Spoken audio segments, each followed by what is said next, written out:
El derecho y el deber a la insurgencia. Sudaca, Perú. Buen periodismo. A lo largo de la historia han ocurrido episodios donde la ciudadanía, por diversos motivos y cansada de la situación en la que vivían, optaron por tomar las calles y forzar la salida de sus gobernantes. Una de las insurgencias más famosas fue la Revolución Francesa, donde los ciudadanos de toda Francia, indignados por la indiferencia de su rey Luis XVI y entonando las emotivas notas de la Marsellesa, enrumbaron a París para destruir el símbolo de la opresión, la prisión de la Bastilla. Aún luego de esta victoria épica, Luis XVI continuó en el poder y en aras de la gobernabilidad intentó ir hacia una monarquía constitucional, la cual fracasa rotundamente y culmina con la decapitación del rey y su esposa meses después. Pasando velozmente por los siglos posteriores a la Revolución Francesa y múltiples insurgencias en todos los rincones del planeta, hace pocas semanas un movimiento de las clases medias en Sri Lanka, que fue tomando forma y creciendo ante la terrible crisis económica del país, logró tomar la residencia del presidente de Sri Lanka, obligándolo a fugar del país, renunciando a los pocos días. El Perú no es ajeno a este tipo de manifestaciones ciudadanas.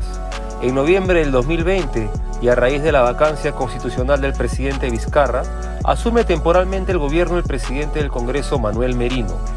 Ante ello surge un fervor inesperado de cierta clase política que, apoyada por la mayoría de medios de comunicación, orienta a un sector de la población a una protesta violenta que en 5 días acaba con el efímero gobierno de Merino y da comienzo a una nueva transición de la mano de Francisco Sagasti. El hambre, la indiferencia de las autoridades, el hartazgo ante la corrupción, la crisis económica o incluso la polarización política han sido causas de insurgencias a lo largo de la historia, algunas con sustento legal, otras, la mayoría, con legitimidad social.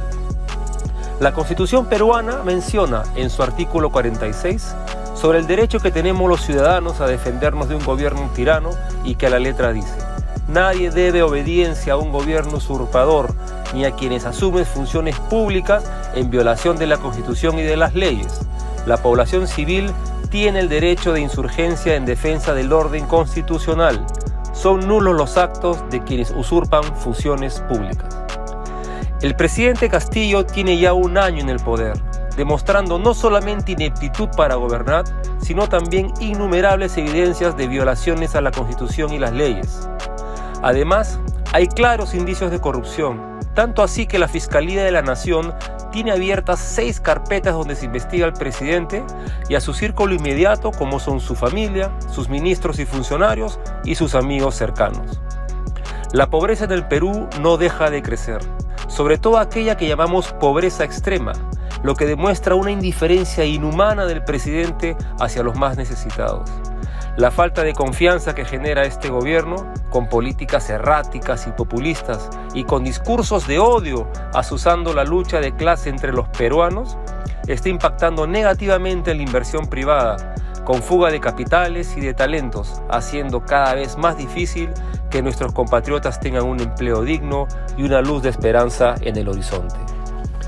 Los peruanos tenemos entonces a la Constitución como nuestro escudo y al derecho a la insurgencia como estandarte, el cual cada día que pasa se convierte más en un deber patriótico para salvar a nuestro país de las garras de la corrupción, de la ineptitud y de la indiferencia.